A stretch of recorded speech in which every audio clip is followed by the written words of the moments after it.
காக்கட்டெயில்ஸை பெட்டாக வச்சுக்கணும் அப்படின்னு யோசிக்கிறீங்களா? இல்லை இல்லை, அவங்கள ஃப்ரெண்டாகவே வச்சுக்கலாம்.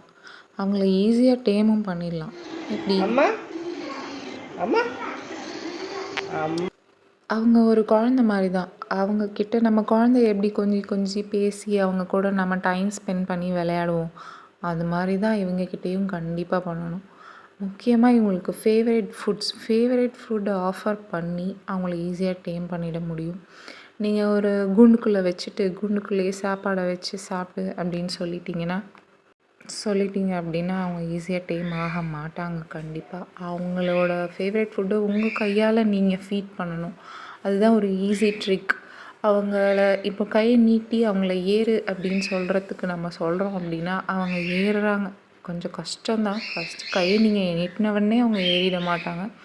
விடாமல் கண்டிப்பாக நீங்கள் ட்ரை பண்ணிகிட்டே இருக்கணும்.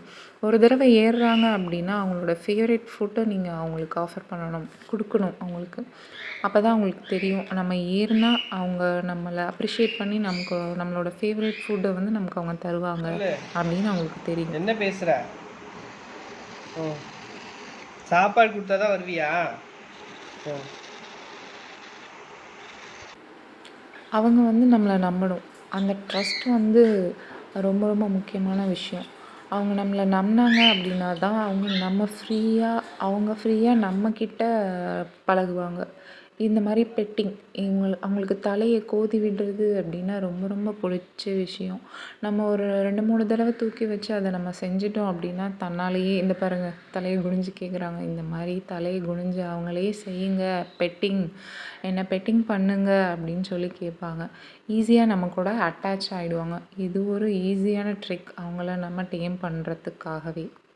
பேர்ட்ஸை எப்போவுமே நம்ம வந்து பின்னாடியிலேருந்து அழுத்தி பிடிச்சோ, அவங்கள ஃபெதரை பிடிச்சோ, டெய்லை பிடிச்சோ தூக்கக்கூடாது. நம்ம கையை நீட்டினா நம்ம கை மேலே தன்னாலேயே ஏறிக்கணும். அந்த ட்ரஸ்ட் அவங்களுக்கு வந்துடுச்சு அப்படின்னா அவங்க நம்ம கூட ஈஸியாக பாண்ட் ஆகிடுவாங்க, நம்ம கூட ஃப்ரெண்ட் ஆகிடுவாங்க.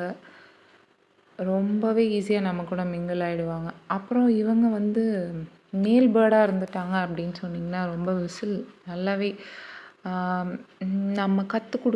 நம்ம என்ன டோன் கற்றுக் கொடுக்குறோமோ அந்த டோனில் விசிலும் நல்லாவே அவங்க பண்ணுவாங்கங்க. நம்ம பேசுகிறதுக்கு ரியாக்ட் பண்ணுவாங்க நிச்சயமாக. இப்போது எங்கள் வீட்டில் பார்த்திங்கன்னா நாங்கள் கேட் ஓப்பன் பண்ணிவிட்டு நாங்கள் உள்ளே வரப்போகிறோம் அப்படின்னா அந்த கேட் சவுண்ட் கேட்ட உடனே போதும், இவங்களோட சவுண்ட் வந்து எங்களை வெல்கம் பண்ணிவிடும். எங்கள் வீட்டுக்கு கெஸ்ட் வராங்க அப்படின்னு சொல்லிட்டா ஈஸியாக எங்களோட காலிங் பெல்லாக இவங்களே மாறிடுவாங்க. அவங்களுக்கு ரொம்ப டைம் நம்ம கொடுத்து தான் ஆகணும். நம்ம அவங்க கூட ஃப்ரெண்ட் ஆகணும்னா அவங்களுக்கு டைம் கொடுக்கணும். நம்ம டெய்லியும் ஒரு அட்லீஸ்ட் ½ ஆச்சு அவங்க கூட நம்ம டைம் ஸ்பெண்ட் பண்ணியே ஆகணும். அவங்க தலையை கோதி விடுறது, அவங்களுக்கான ஃபேவரட் ஃபுட்ஸ் கொடுக்குறது, நம்ம மடியில் வச்சுக்கிறது, அவங்க கூட நம்ம பேசுகிறது, இந்த மாதிரி விஷயங்கள்லாம் அவங்களுக்கு கண்டிப்பாக லைக் பண்ணுவாங்க. நமக்கும் போர் அடிக்காமல் அவங்க கூட டைம் ஸ்பெண்ட் பண்ணுற மாதிரி இருக்கும். இதெல்லாம் பண்ணிட்டீங்க அப்படின்னாவே அவங்க ஈஸியாக டேம் ஆகிடுவாங்க, அவங்க கூட வருவாங்க. உங்களோட ஃபேவரட் ஃப்ரெண்டாகவே அவங்க மாறிடுவாங்க.